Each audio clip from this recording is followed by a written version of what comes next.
So I've been using the same car in my game for all of my past devlogs, and it's beginning to get a little bit dull. So today I'm going to be adding some new car classes to the game. So welcome back to another devlog on my game, Royale.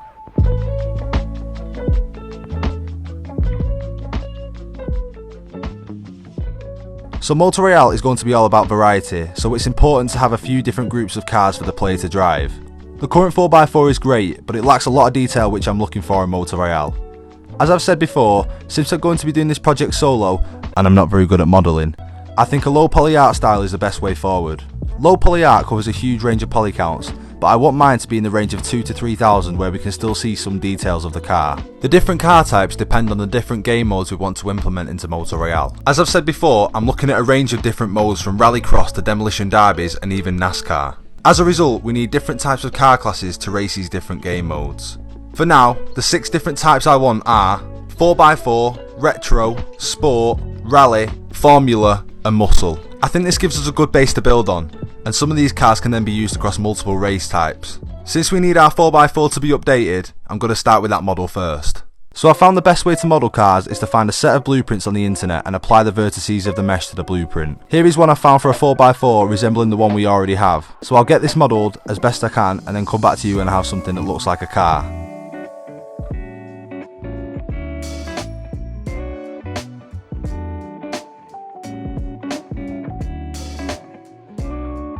Three days later.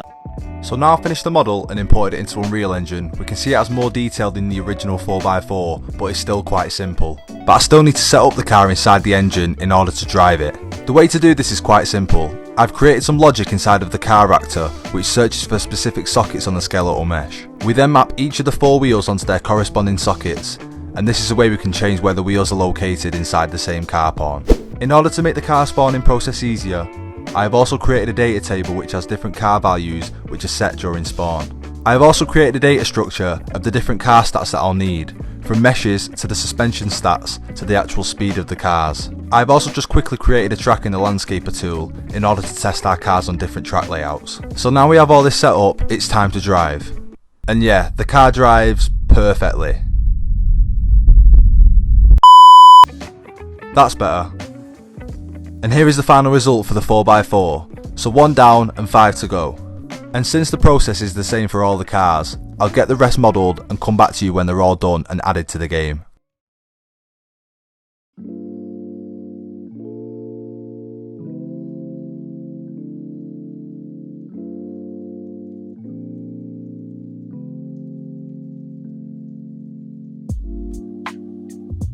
So now we have all our cars and their different characteristics. There isn't much else setting them apart.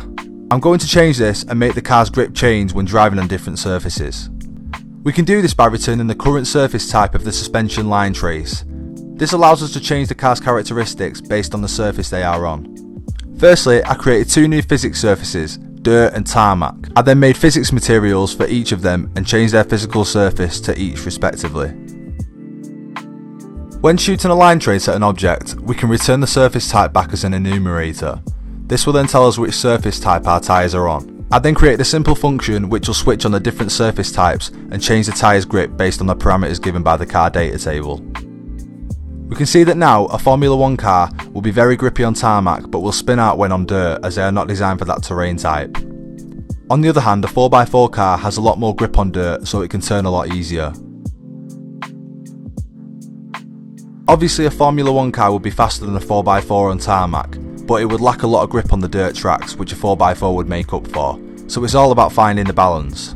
I'm still unsure on how much freedom I will give the player when choosing their own car for the race, but these characteristics will allow me to balance the game a lot easier. Although I've put a lot of work into creating these cars behind the scenes, there isn't much more to report on them that's worth mentioning. I do feel that this has brought the game to life though, and allowed me, and hopefully you viewing this, to see the potential that this game has.